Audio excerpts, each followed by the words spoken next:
Bonjour, alors je voulais insister, alors je ne me suis pas présenté, je m'appelle Jean-François, je suis le créateur de la chaîne Sentier du Bonheur, une chaîne pour vivre une vie pleine et entière et pour avoir des petites combines pour améliorer encore son existence. Alors, aujourd'hui nous allons parler de pleurer, pleurer, pleurer. Et je voulais te parler d'une histoire triste qui est arrivée à quelqu'un que j'aime beaucoup, qui est une dame qui avait perdu son mari et à qui son mari, par hasard, lui avait dit de ne pas pleurer. Et ce couple adorable, qui avait déjà un certain âge, ce mari l'avait dit de manière tout à fait anodine, en pensant, quand il savait qu'il allait partir, que de ne pas pleurer. Mais ce n'était pas l'idée dans sa tête, je pense, de vouloir absolument que sa veuve ne pleure pas. Et quand ce monsieur est décédé, un monsieur adorable, sa veuve, non moins adorable, qui avait fait le vœu de ne pas pleurer, puisque son mari lui avait dit, est resté complètement bloqué dans ses pensées et a considéré que ce qui se passait, c'était une injustice. Et c'est vrai que la mort, j'en ai parlé déjà dans d'autres sujets, c'est fondamentalement une injustice, c'est quelque chose qu'on ne peut pas accepter. Même si, à partir du moment où on accepte d'être vivant, ça suppose qu'on va mourir. Et même si la mort, finalement, ça n'est qu'un concept, puisque la mort, elle n'existe pas. C'est la fin de la vie qui existe. Et ce que je voulais dire, c'est que, alors si j'ai pris cette histoire, c'est parce que c'est une histoire vraie, cette pauvre dame, finalement, s'est rendue malade à mourir, parce que, elle en est vraiment morte, parce qu'elle n'a pas pleuré, parce qu'elle n'a pas expulsé. Et je pense que ça, c'était quelque chose Alors, je sais que le processus de deuil est un processus très complexe. Je sais que le processus de deuil est un processus compliqué. Et il y a d'ailleurs des associations qui s'en occupent, il y a des groupements, et je vais bientôt travailler avec une pour essayer de faire un sujet. Mais ce que je voulais dire là, c'était juste sur pleurer plus que le deuil qui doit être fait aussi. Le deuil se fait en 3 temps, je crois. Bon, il faudra voir, on en parlera. Mais pleurer, c'est quelque chose d'important.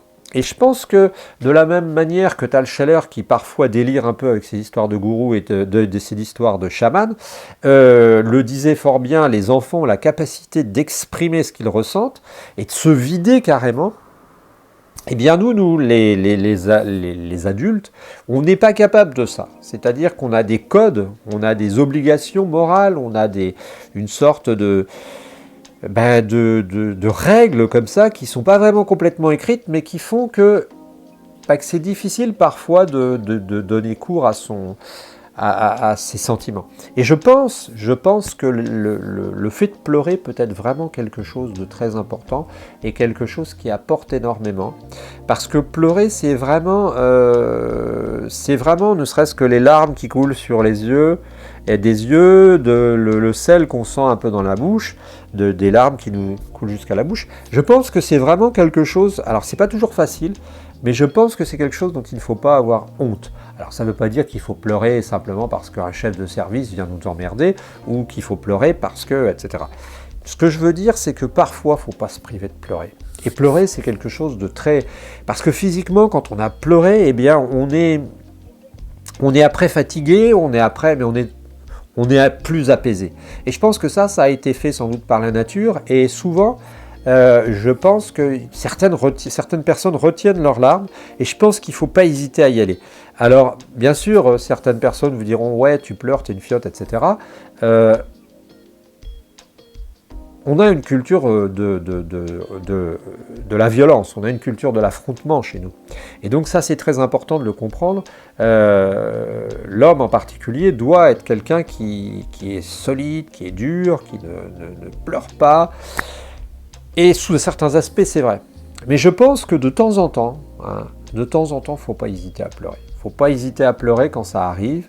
Et à ces moments-là, c'est libérateur. C'est un processus physiologique aussi, en plus d'un processus psychologique. Voilà, c'était un petit truc sur les pleurs, sur le fait de pleurer, parce que je me suis aperçu, me rappelant de cette pauvre dame que j'ai beaucoup aimée, le monsieur aussi, que parfois, eh bien, si on se bloque, si on empêche nos émotions de sortir, eh bien, comme le dit un peu Tal Chaleur, ça reste et finalement, ben, ça fait du dégât. Ça fait du dégât. C'était une petite pensée du matin. Alors vous pouvez toujours vous abonner, mettre un pouce, ça nous aide à avancer dans notre recherche du bonheur. Et on se retrouve très bientôt dans une des centaines de vidéos qui existent sur la chaîne.